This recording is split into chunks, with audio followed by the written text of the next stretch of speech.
Hey everyone, it's Jack from WhatCulture.com, and in the wise words of Rebecca Black, it's Friday, don't laugh. First, let's start off with all of this week's WWE news. First up, we've got news regarding everyone's favourite the only 16-time world champion, the Nature Boy, Ric Flair. The Hall of Famer was treated at an airport recently for a hand injury, and there were some conflicting reports on whether or not he might have been intoxicated. His agent then came out and said that Ric's state was down to extreme tiredness, he's been working a lot over the past month, and that he boarded the flight fine and everything was okay. Or is it unusual? Because then on Tuesday's previous SmackDown tapings, Flair made a massive slip-up where he accidentally told Natalya to go kill herself. Now this next point's got some minor spoilers, but you're going to find out in the next few days anyway, so it doesn't really matter. Former TNA champion Eric Young made a shocking debut on NXT. Now this won't be too much of a shock if you were following all the news around NXT TakeOver Dallas time.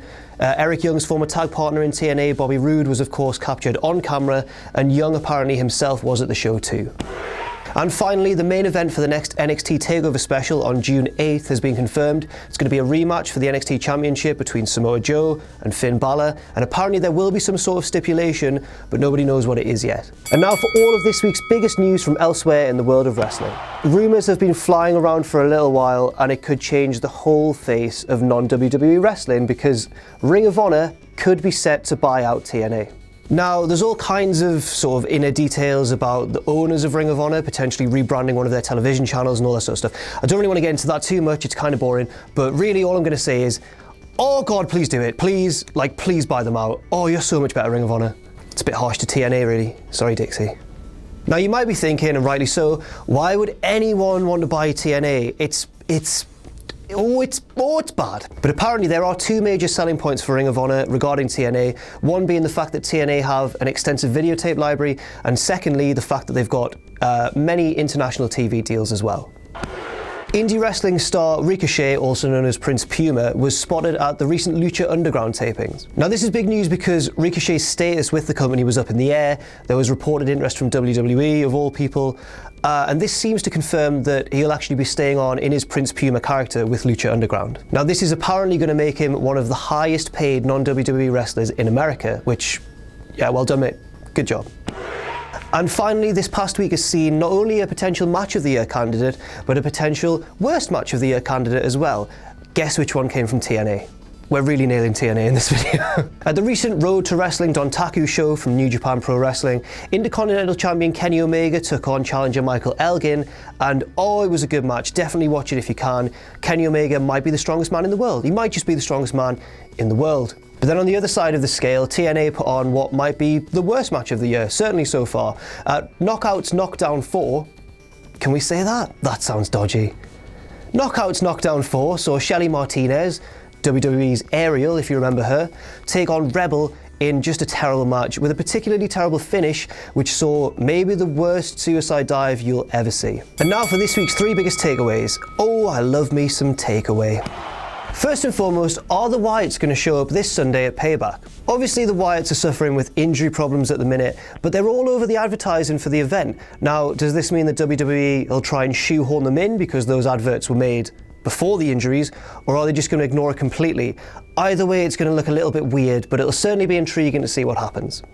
Although it's not scheduled for any sort of match on the card or any sort of stipulation, something has to happen at Payback regarding Shane McMahon and the Authority. There's been various rumours and speculation of a potential brand split with Shane taking control of Raw, the Authority taking control of SmackDown, but will WWE act on this this Sunday? Again, it's going to be one of those key points to watch out for as you're watching me and Adam Blompier do a live stream. Remember to plug it, yes. And thirdly, and I've already put this theory out on Twitter and I've been mercilessly ridiculed for it, but I think NXT could do some sort of TNA invasion. If you look at the roster at the minute, they've got Samoa Joe, who's on top of the company, they've got Austin Aries, they've got Bobby Roode, and now they've got Eric Young, four men absolutely synonymous with indie wrestling, particularly TNA. Now, they'll probably not use the actual TNA name. That was a bit aggressive, sorry, it's just when I talk about TNA, I get so very angry. But I think, potentially, if they were to work some sort of invasion angle, this could be one of the defining angles of NXT, and if worse comes to worst, at least it can't be worse than the actual invasion in 2001. That's all we've got time for this week on the Fast Count. I'll just mention one more thing. Don't forget to tune in live on YouTube where you can watch Payback along with myself and Adam Blombier. I'll be putting the WhatCulture Heavyweight Championship on the line. He'll be putting his very dignity on the line. And I'll see you soon.